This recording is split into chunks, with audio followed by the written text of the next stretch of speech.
Zara की बातें सुनकर जावियार गहरी सोच में पड़ जाता है। अगरचा वो फौरन जरका पर इल्जाम लगाने के लिए तैयार नहीं होता, लेकिन उसके दिल में शक जरूर पैदा हो जाता है। दूसरी तरफ सुहा अपने कमरे में बैठी आंसू बहा रही होती है।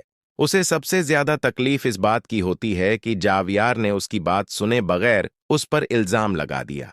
इधर जरका को महसूस हो जाता है कि जारा उसके बारे में कुछ जान चुकी है। वह फौरन अपनी अगली चाल तैयार करने लगती है। रात के वक्त जब सब लोग अपने कमरों में चले जाते हैं, तो जरका चुपके से घर के कुछ कीमती कागजात अपनी जगह से हटा देती है। उसका मंसूबा यह होता है कि अगले दिन उन कागजात की गुमश्तगी का इल्जाम सभा पर लगा दिया जाए। अगली सुबह घर में हंगामा मच जाता है। जावियार के जरूरी दस्तावेजात अपनी जगह पर मौजूद नहीं होते।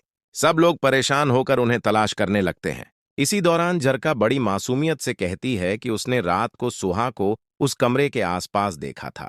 यह सुनते ही चंद अफराद का शक सुहा की तरफ चला जाता है। सोहा हैरान रह जाती है।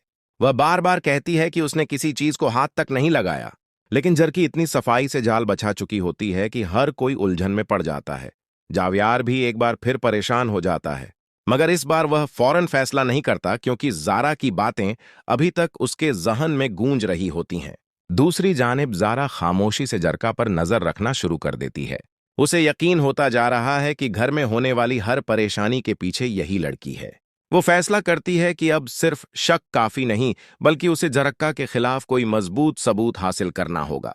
शाम के वक्त एक हैरानक वाकया पेश आता है।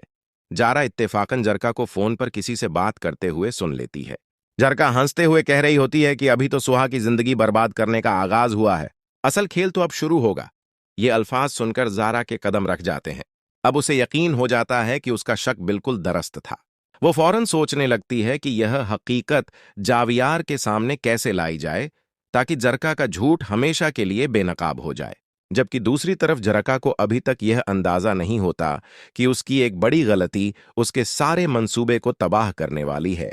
अब आने वाले दिनों में जरका की हकीकत सामने आएगी, या वो एक बार फिर कोई नई चाल चलकर खुद